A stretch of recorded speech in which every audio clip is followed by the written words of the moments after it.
Y eso es lo que queremos transmitir con nuestra introducción.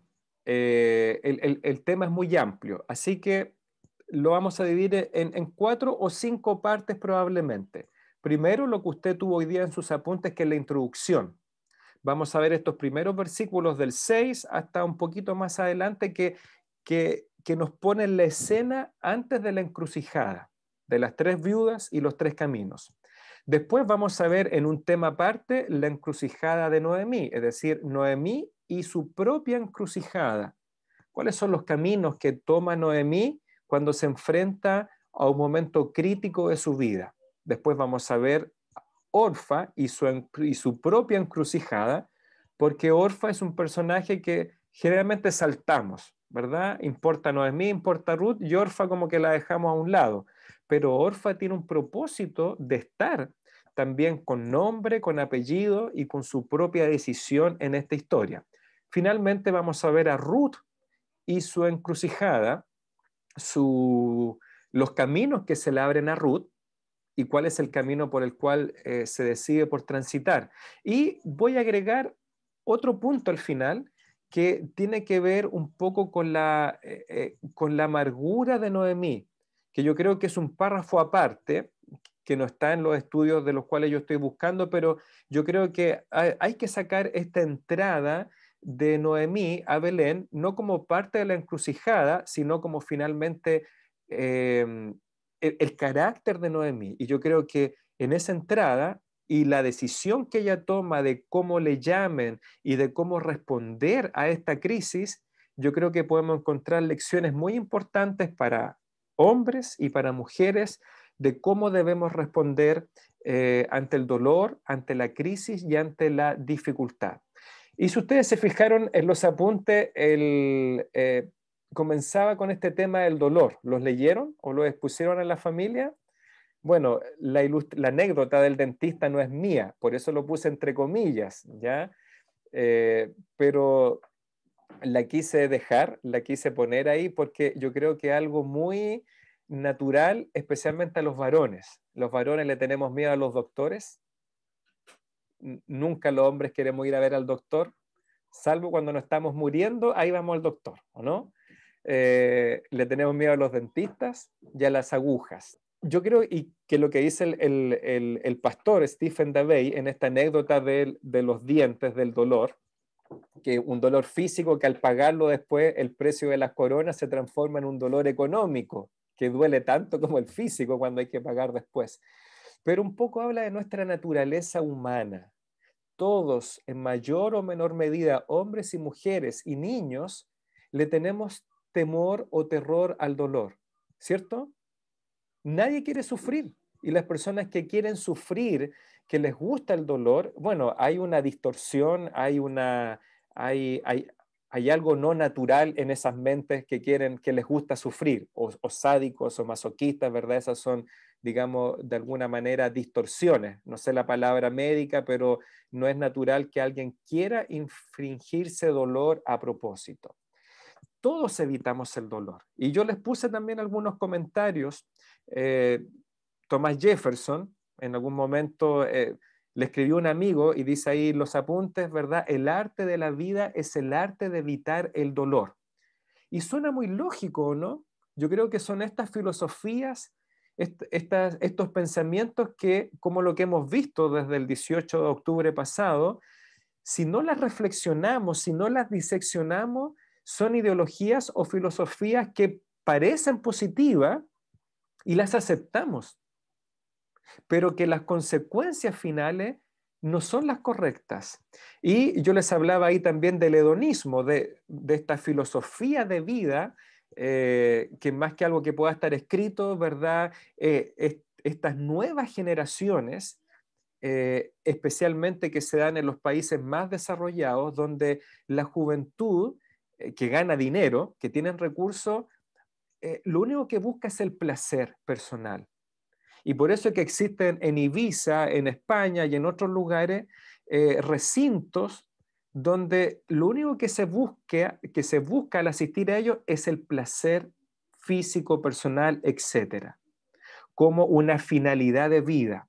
E incluso yo les puse ahí, y a lo mejor mi hermano Francisco debe tener mucho más conocimiento de esto, que esa filosofía hedonista lleva finalmente a una filosofía política, que es el utilitarismo, es decir, buscar el mayor placer y evitar el dolor. Y sin hacerlo más complicado, finalmente esa es nuestra naturaleza humana, nos lleva a buscar el placer y a evitar el dolor. Pero, ¿qué es lo que dice la Escritura? Y yo les animo a reflexionar en esto. Eso es lo que quiero hacer con los apuntes y con las preguntas al final. Que reflexionemos, que intercambiemos opiniones con la familia. Aquí hay muchos papás y mamás que tienen hijos grandes y que por lo tanto podrían debatir de esto. A ver, chiquillos, ¿qué es lo que piensas tú? Tú que eres más joven, eres otra generación, ¿ya? ¿Qué piensas tú de esto? ¿Realmente tú crees que la finalidad del ser humano es buscar el placer a toda costa? Bueno, ¿qué es lo que nos dice la Escritura, hermanos? Y la Escritura habla mucho acerca del dolor, de la aflicción, de la tribulación, de las dificultades. Y les puse algunos versículos que obviamente están sacados fuera de su contexto general, pero que yo creo que son claros. ¿Qué es lo que enseñó Cristo respecto al sufrimiento, a la aflicción? ¿Le prometió a su iglesia no tener dolor? ¿Le prometió a su iglesia que no iba a ser perseguida? ¿Que no íbamos a tener aflicciones? Al contrario, Jesucristo nos prometió y prácticamente como un imperativo le dijo a sus apóstoles y a su iglesia futura: ustedes, nosotros vamos a ser afligidos en este mundo. Si a mí me persiguieron, dice el maestro, a ustedes los van a perseguir. Incluso se pone casi como una evidencia, como una credencial del verdadero cristiano, es decir, si al maestro lo persiguieron y lo mataron, ¿puede ser un discípulo de Cristo aquel que no es perseguido? ¿O incluso que es amado por el mundo? ¿Que es aplaudido por el mundo? Hay muchas preguntas. ¿Cómo fue la vida del Señor mismo? Cristo no evitó el dolor, al contrario, en un momento fue tentado a evitar la copa. ¿Se recuerda? La copa amarga esa, en la última noche que él está orando, es decir, el diablo de alguna manera le estaba diciendo: sé un hedonista, es decir, evita el dolor. Y en cambio elige el placer, que es la tentación de Mateo capítulo 4, que te adoren, que te sirvan. Tú puedes tener la gloria de las naciones evitando el trago amargo de la muerte y del castigo por el pecado de todo el mundo. Entonces Cristo no evitó el dolor, al contrario, tomó el camino del sufrimiento, del dolor y de la muerte por amor a nosotros. Usted dice, ¿qué tiene que ver esto con lo de Ruth? Bueno, porque Noemí, Ruth y Orfa, ellas vivieron el dolor de la muerte de sus esposos. Noemí, como viuda, como esposa y como madre, vivió el dolor, la crisis de perder a su esposo y a sus dos hijos. Hoy día conversaba con mi esposa y conversaba también con mis niñas. Eh, Hemos conocido de viudas en nuestro contexto, ¿verdad? Y tenemos algunas, en un principio la abuelita Olga, la hermana Elizabeth, la hermana Alicia, y hemos contemplado el dolor de ellas y participado del dolor cuando el ser amado, el esposo, parte de esta tierra. Pero imagínese perder el esposo y posteriormente perder sus dos hijos varones y quedar sin hijos, sin nietos varones, que en esa cultura y en esos tiempos, y como hasta hace muy poco en nuestra sociedad actual occidental, quedar sin varones en la familia era sinónimo de desamparo, de desprotección económica, social, laboral, etcétera. Entonces, y eso es lo que yo les quiero transmitir a ustedes como padres, como madres, como los que hacen sus cultos familiares, de ir al corazón de estas historias.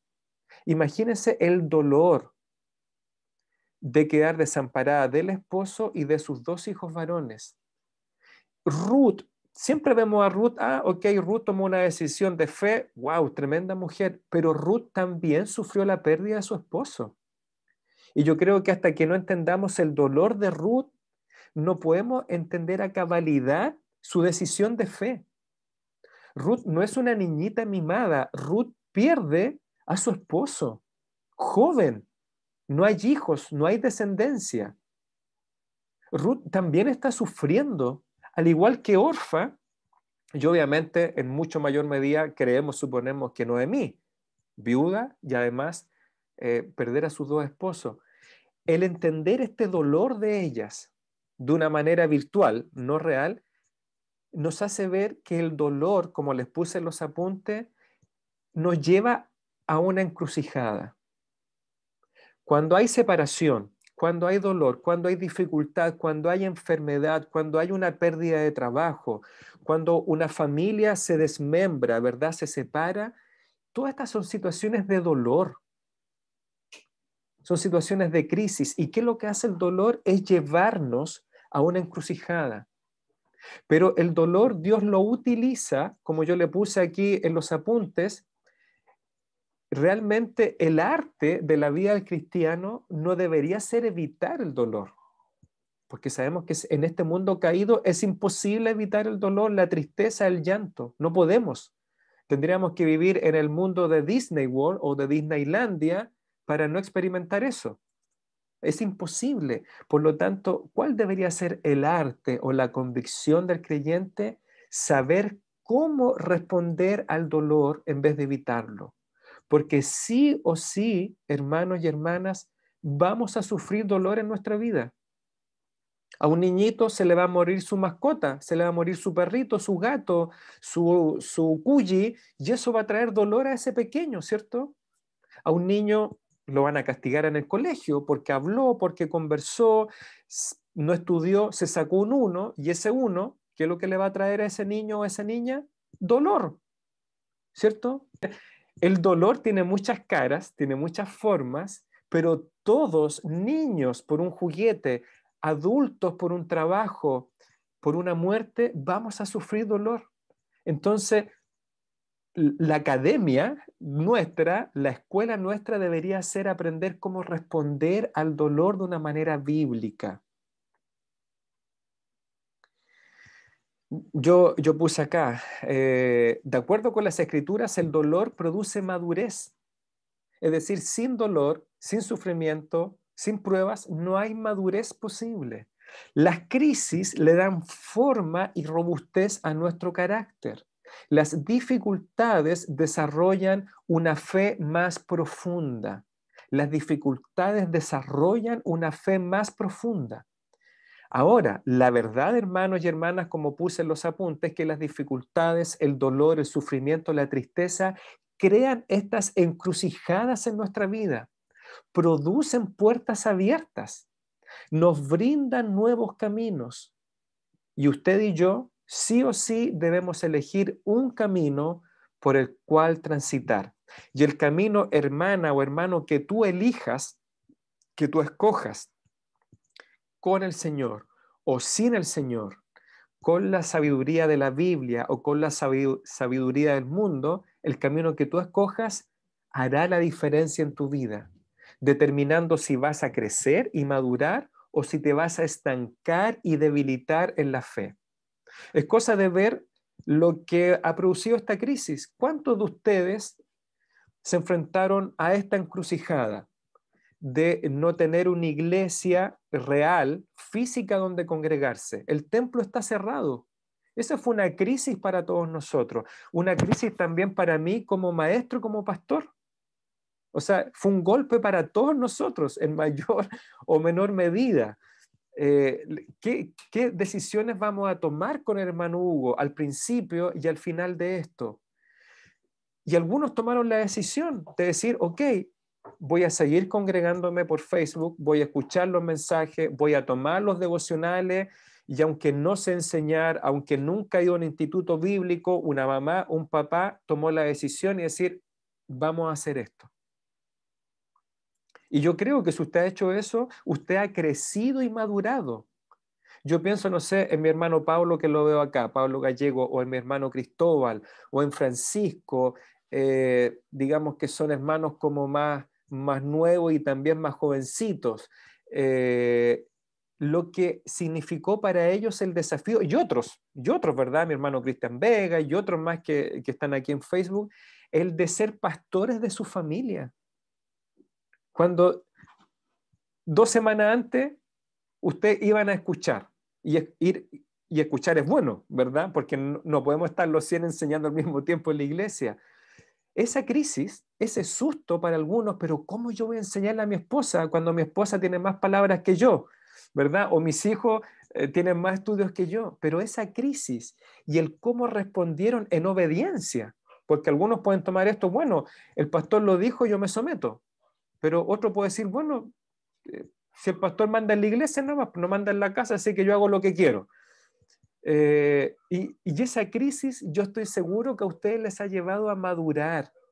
Yo tengo hermanos que me han dicho, ¿sabe lo que ha significado para mí sentarme delante de mi familia y enseñarles la palabra? Hermano Cristóbal, hermano Pablo, hermano Francisco, hermano Manuel, que usted obviamente tenía más experiencia por su vida anterior en su iglesia natal, ¿verdad? De enseñar ahí desde un púlpito, ser maestro, pero para otro hermano era su primera vez. Y cuando ustedes estén delante del Señor, ustedes van a poder entregarle esa corona a Cristo, a los pies de Cristo, de que yo fui el pastor de mi familia.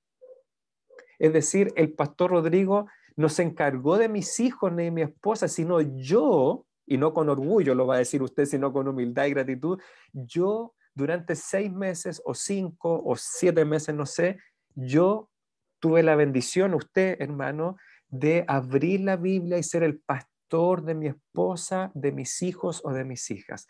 O mi hermana Raquel, que yo la veo acá también al lado de su hija Vanessa, ahí no hay un hombre en la casa. Está mi hermana Raquel, es la pastora ahí de sus hijos. La bendición de ella de poder enseñarle no a nuestros pequeños, sino tal vez de enseñarle a su hija Vanessa. No sé qué sistema tendrán ellas de enseñanza ahí en la casa, pero la bendición de mi hermana Raquel de tomar ese rol por la circunstancia y de enseñar en su casa. Qué maravilla, ¿o no? Pero otros, yo no sé hermano, y yo no quiero criticar ni tengo nombre en mi mente porque no conozco la realidad de todos, pero algunos otros tal vez no tomaron esta decisión. Y en cambio eso significó o podría haber significado para usted hermano, a lo mejor usted va a ver este video después, bueno, y tengo que decirlo, a lo mejor su vida se estancó y su fe se debilitó. Yo creo que esas son lecciones que podemos sacar aquí de la introducción de este segundo párrafo. El dolor y la encrucijada que nos lleva al dolor. Y hermanos y hermanas, debemos rogar al Señor para que Él, por su palabra y su Espíritu Santo, nos enseñe a responder a las encrucijadas de la vida.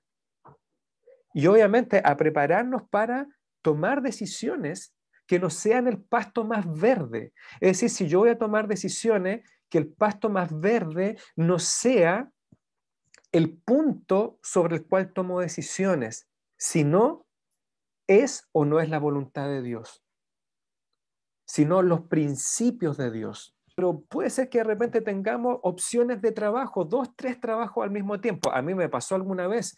Y uno tiene que decidir y resulta que las 3 puertas se abrieron. Es decir, yo tengo 3 trabajos para elegir. Y uno dice, bueno, si yo confiaba en la puerta abierta del Señor, se me abrieron las 3. Una encrucijada. Entonces usted debe tomar la decisión.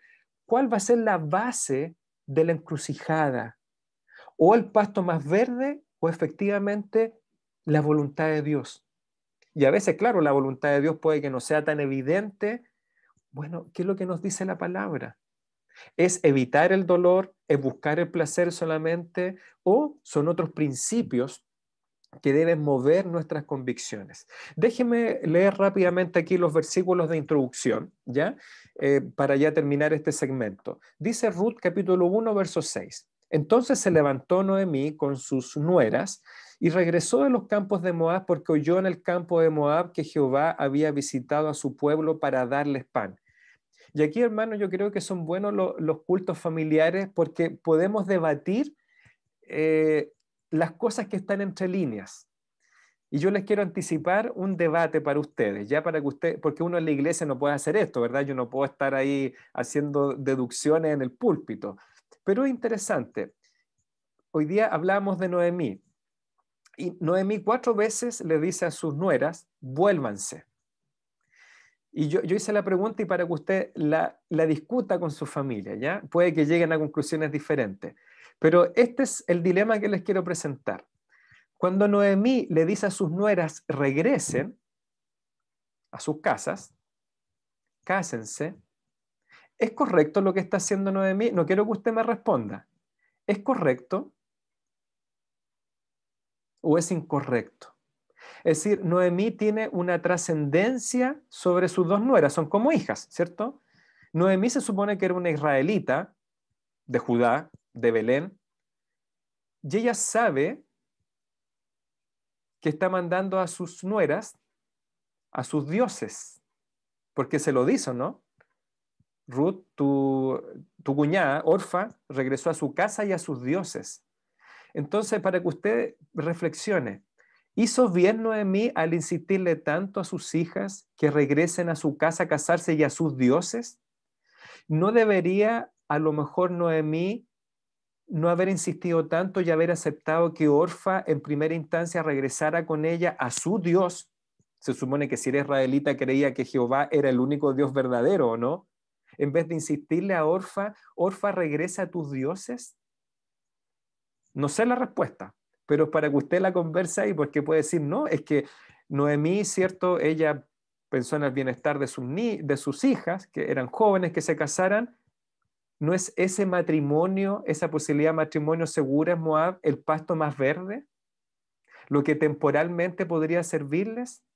¿O realmente ella como israelita, como un integrante del pacto de Dios, debería haber dicho, mira, no es seguro que se casen en Belén, pero sin duda van a poder encontrar posiblemente un hombre israelita que cree en Dios y no volver a sus dioses? Es un buen dilema, ¿o no? ¿Qué piensan ustedes? Para conversarlo ahí en su casa, ¿ya? Pero no para que se pongan a pelear. Bien, y versículo 7 dice, salió pues del lugar donde había estado, Moab, y con ella, es decir, con Noemí, salieron sus dos nueras y comenzaron a caminar para volverse a la tierra de Judá. Ahora, ¿cuál fue el motivo principal de Noemí de regresar? ¿Otra vez el pan? Porque eso fue lo que escuchó. ¿Ya? Es decir, uno podría decir, bueno, qué bueno que regresó a buscar a Dios, o regresó porque el pasto era más verde ahora en Belén. O sea, preguntas que surgen, ¿cierto? Preguntas existenciales. Bien, volvieron. Ahora, yo les puse ahí en los apuntes que era la costumbre oriental que cuando salían de un lugar, la persona que se va era acompañada por sus anfitriones. Es decir, al parecer, Noemí se va sola, pero sus dos nueras la acompañan hasta cierto punto del camino, que es lo que hacemos nosotros en Chile también, ¿o no? ¿Cuántas veces usted va a dejar a un familiar a la esquina, a la micro, al paradero? ¿Cierto, hermana Raquel, que una vez la dejé ahí en la micro? Aquí cuando andaba viendo a la abuelita. Es una costumbre, uno no regresa con la persona, uno la acompaña hasta cierto punto. Y al parecer eso es lo que estamos viendo acá. Es decir, la acompañan hasta cierto punto y en un momento, versículo 8, Noemí les dice a sus nueras, andad, no es argentino, ya no es andad, no, es andad, porque es un argentino, ¿verdad? Andad, volveos cada una a la casa de su madre. Jehová haga con ustedes misericordia como la habéis hecho con los muertos, es decir, con los esposos fallecidos y conmigo. Y les da doblemente su bendición. Primero les dice, Jehová haga con ustedes misericordia, versículo 9, Jehová os conceda que hayáis descanso o paz. Eso significa quédense tranquila, tengan paz, cada una en la casa de su marido o de su potencial marido, en lo que dice el lenguaje, todavía no han encontrado marido nuevo. Luego las besó y ellas alzaron su voz y lloraron. Y aquí nos deja el texto en el cruce, en la encrucijada. Imagínense la escena, en algún lugar entre Moab, el Mar Muerto, el río Jordán, creo que puse en los apuntes 3 o 4 días de viaje probablemente, de Moab a Belén. Y aquí nos encontramos esto, y yo les dije que el propósito de Noemí era que sus nueras se volvieran a casar. Y yo creo que actualmente algo lógico, ¿verdad? Bueno, eres una viuda joven. Yo no les puedo dar un nuevo hijo. Yo ya estoy viejita, ya no puedo tener hijos, no me voy a casar. Y si me casara hoy, dice Noemí, que es una exageración, y tuviera hijos, tendrían que esperar ¿cuánto? 18, 20 años para casarse otra vez. No, es imposible. Vayan a la casa de su madre. Y eso significa, como les puse, es un hebraísmo, perdón, que significa vuelvan al lugar de su mamá para arreglar y concertar un nuevo matrimonio con alguno de los moabitas. Así que les dejo aquí el principio de la encrucijada y espero que las preguntas las puedan meditar. Y yo les puse un corito, un himno muy bonito, una letra, ¿cierto?, en los apuntes, día en día. Y dice así una estrofa que le escribió una mujer, una hermana en la fe, es una autora mujer de este himno. Ella escribió día en día Cristo, y discúlpenme porque puse Cristo con minúsculas, recién hoy día me di cuenta, ¿ya? Así que fue un error involuntario poner Cristo con minúscula, porque a veces yo le dicto al Word, ¿ya? Yo no copio y pego, yo dicto y parece que no me fijé que el dictado puso Cristo con minúscula. Día en día Cristo está conmigo, afirma esta hermana, esta autora. Me consuela en medio del dolor. Pues, y eso es lo que dice esta hermana, pues confiando en su poder eterno, no me afano ni me da temor. Sobrepuja o empuja, deja fuera todo entendimiento lógico la perfecta paz del Salvador. En su amor tan grande e infinito, Dios siempre me dará lo que es mejor. Esta es la confianza y la fe de la autora que escribió este hermoso himno. Y hermanos, en medio del dolor, el Señor con usted, su hija, y con usted, su hijo, siempre le dará lo que es mejor. Y hoy día no alcancé a hacer esta reflexión, porque ya se me fue el tiempo, pero uno de los propósitos del libro de Ruth es mostrarnos cómo Dios tiene estos designios que son dulces y amargos al mismo tiempo. Designio significa propósito, plan, intención. Designio es como la palabra teológica para los propósitos de Dios. Es decir, y tiene sustento en lo que dice Noemí, llámenme Mara, amarga o amargura, porque Dios tiene un designio, un plan, un propósito amargo para Noemí y para Ruth, ¿cierto? La muerte siempre es una amargura, un dolor. Pero el designio es dulce al mismo tiempo, porque el fruto de ese dolor les va a traer la bendición. Entiendo, ¿no? Yo hoy día leía esta ilustración. Yo sé que aquí hay hermanas que cocinan muy bien las cosas dulces, ¿no? Hermana Evelyn, hermana Patricia, ¿quién más hay? Andreita. Y mi hija Dominique últimamente hace como 2 veces a la semana, hace cositas dulces, hace unas galletas, hace unos queques, me tiene regalón porque hace puras cositas ricas y le quedan muy buenas. Pero mire usted, piense en este concepto del designio o el propósito dulce y amargo. Si obviamente la cocinera hace bien las cosas, ¿ya? Actuamos bajo ese presupuesto que va a quedar rico, pero ¿usted ha probado el extracto de vainilla? Es amargo, ¿no? Es una cosa asquerosa el extracto de vainilla. ¿O ha probado usted el bicarbonato de sodio? ¿Ya? ¿Y qué otra cosa más había amarga, Lore, te acuerdas? ¿Qué dije yo? Ah, el chocolate amargo, que es lo que se ocupa para los brownies, que a Lorena le quedan tan ricos. Es chocolate amargo. ¿Lo ha probado usted el chocolate amargo? Así puro, también es una cosa casi que uno la devuelve. Pero sin embargo, eso amargo usted lo mezcla y ¿qué es lo que termina dando como resultado?